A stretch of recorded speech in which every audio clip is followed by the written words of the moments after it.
Le monde moderne a accompli ce que les siècles précédents n'avaient fait qu'espérer. Il a libéré l'individu. Jamais dans l'histoire, l'être humain n'a disposé d'autant de droits, d'opportunités et de moyens pour agir sur sa propre existence. L'instruction s'est démocratisée, les déplacements se sont accélérés, les frontières de la connaissance ont explosé sous l'effet du numérique. En théorie, tout semble possible. Créer une activité depuis sa chambre, apprendre une langue ou une science sans quitter son domicile, accéder instantanément à des milliers de savoirs, de récits, de visages. Mais cette ouverture, qui devait apporter de la clarté et de la maîtrise, a souvent produit l'effet inverse. À la place d'un sentiment de liberté paisible, beaucoup ressentent une forme de brouillard intérieur. L'expansion du possible n'a pas conduit automatiquement à plus de sens, mais à plus d'incertitude. Lorsque tout semble accessible, il devient paradoxalement plus difficile de savoir où aller. Autrefois, les cadres de vie limitaient, mais ils orientaient. Les traditions, les métiers, les croyances, les rôles familiaux formaient une charpente collective. On savait globalement ce qu'il fallait faire, comment se comporter, quelle place occuper. Les existences étaient de plus prévisibles. On naissait dans un territoire, une profession, une culture, une langue. Ce monde ancien n'était ni juste ni idéal, mais il donnait un axe. Aujourd'hui, ces repères se sont effacés sans être réellement remplacés. La liberté s'est étendue, mais le sens s'est dilué.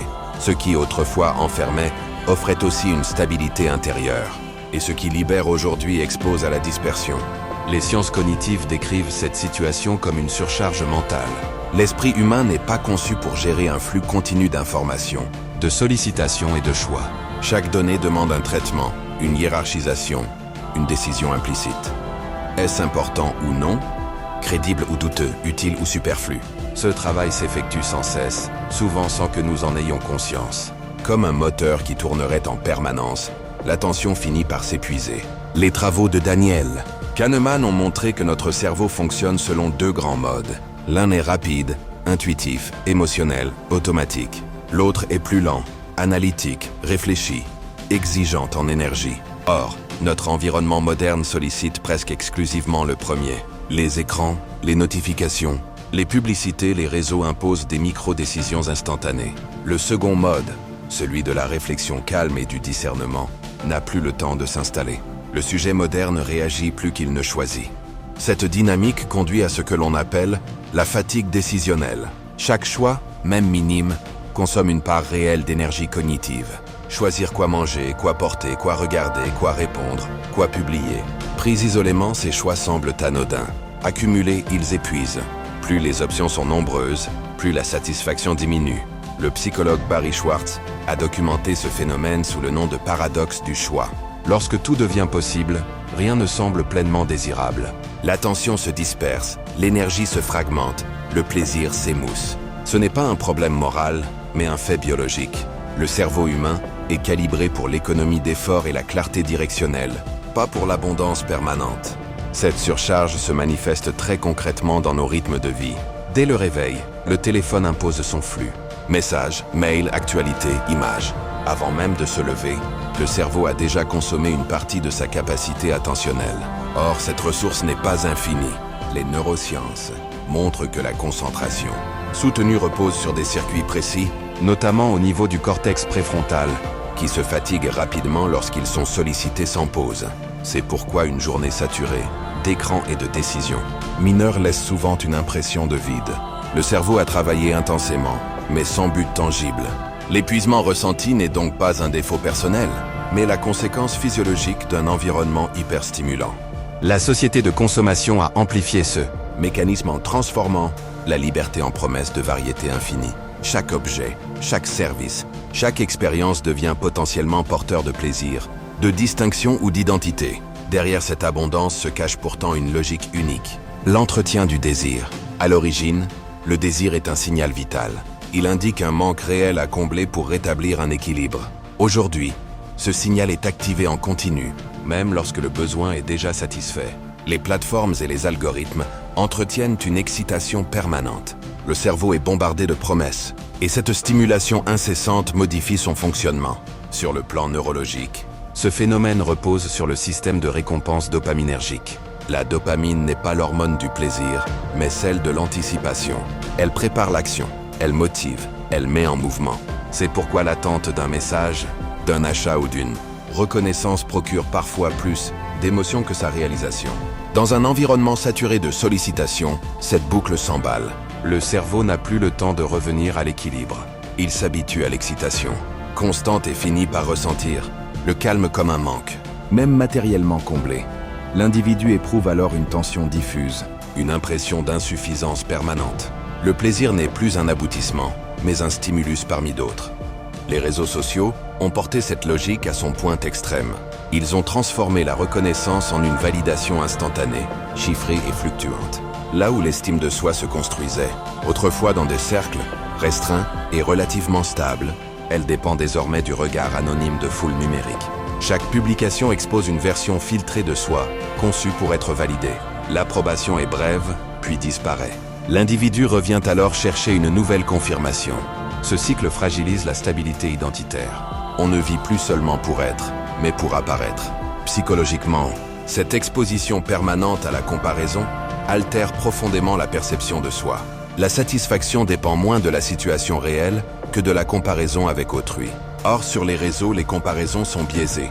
Chacun montre une version idéalisée de sa vie. Face à ces images, l'esprit oublie la complexité du réel et se juge sur des apparences. L'identité devient mouvante, fragmentée entre ce que l'on vit et ce que l'on montre. Parallèlement, le rapport au temps s'est transformé. Le temps n'est plus vécu comme une durée, mais comme un flux. La journée n'est plus habitée, elle est remplie.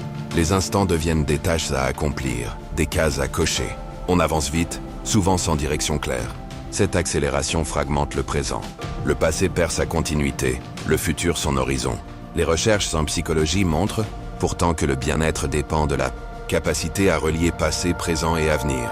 Quand cette continuité se brise, l'anxiété augmente. L'esprit cherche alors des repères immédiats, des gratifications rapides, des objectifs sans cesse renouvelés, mais le vide persiste. Ce décalage entre notre biologie et notre environnement est au cœur de la désorientation contemporaine. Notre système nerveux est conçu pour répondre ponctuellement aux dangers, puis revenir à l'équilibre. Aujourd'hui, il reste activé en permanence. Les neurosciences parlent d'hyperstimulation du système sympathique. Le corps sécrète du cortisol non plus pour survivre, mais pour tenir. Cette tension chronique perturbe les mécanismes de régulation. Le sommeil se fragmente, l'attention se disperse, l'irritabilité augmente. La fatigue moderne est autant biochimique que psychologique. Sur le plan émotionnel, l'excès d'exposition finit par produire une anesthésie. Face à un flux continu d'informations, de drames et de comparaisons, l'esprit se protège en réduisant l'intensité de ses réactions. C'est un mécanisme d'économie psychique.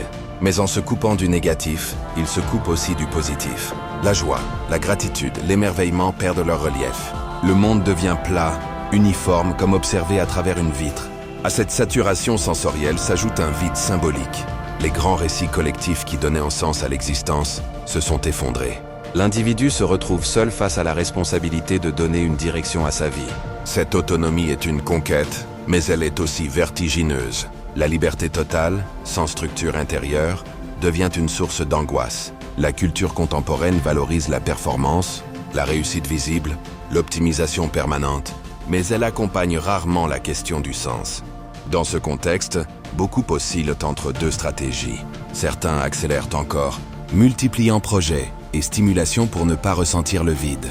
D'autres cherchent le retrait, la lenteur, le silence. Ces mouvements ne sont pas des modes, mais des tentatives d'autorégulation. Tout organisme vivant tend vers l'équilibre. Face à l'excès, le système cherche naturellement à ralentir. Les recherches sur la méditation, la nature, le repos et l'attention convergent toutes vers le même constat. Lorsque le rythme ralentit, le stress diminue, la mémoire s'améliore, les émotions se régulent.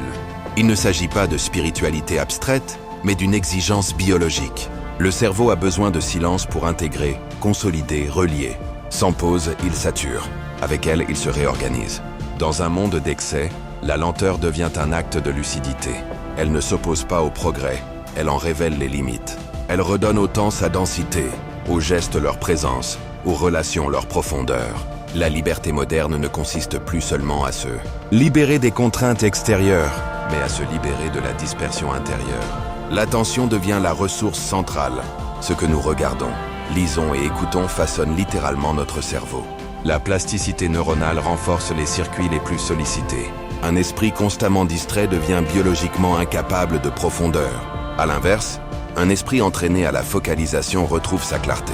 Diriger son attention n'est donc pas un simple choix cognitif, mais un choix existentiel. C'est orienter sa vie. Revenir à la présence passe souvent par des gestes simples. Lire sans interrompre sa lecture, marcher sans distraction, manger sans écran, écouter sans penser à autre chose. Ces gestes rééduquent l'attention et rétablissent le lien entre le corps et l'esprit. Ils rendent à l'expérience sa continuité. Être présent, ce n'est pas se retirer du monde, mais cesser de s'y perdre. La présence transforme la réaction en réponse consciente, la dispersion en discernement. Elle s'apprend, progressivement par la répétition. Le plaisir n'a plus besoin d'être intense pour être réel. La paix remplace l'excitation. La désorientation contemporaine n'est donc pas une fin, mais un passage. Elle révèle les limites d'un monde qui a accéléré plus vite que notre capacité d'intégration. Elle invite à une redéfinition du progrès, non plus seulement en termes de puissance, mais de justesse. Retrouver l'équilibre ne signifie pas renoncer à la modernité, mais apprendre à en maîtriser le rythme. Et pour comprendre comment cet équilibre se reconstruit concrètement, il faut maintenant revenir à ce qui nous relie le plus directement au réel. Avant la pensée, avant le langage, avant les concepts, il y a le corps. C'est lui qui perçoit, qui régule, qui informe en permanence notre rapport au monde. Le prochain chapitre y conduit. Le corps comme système d'information.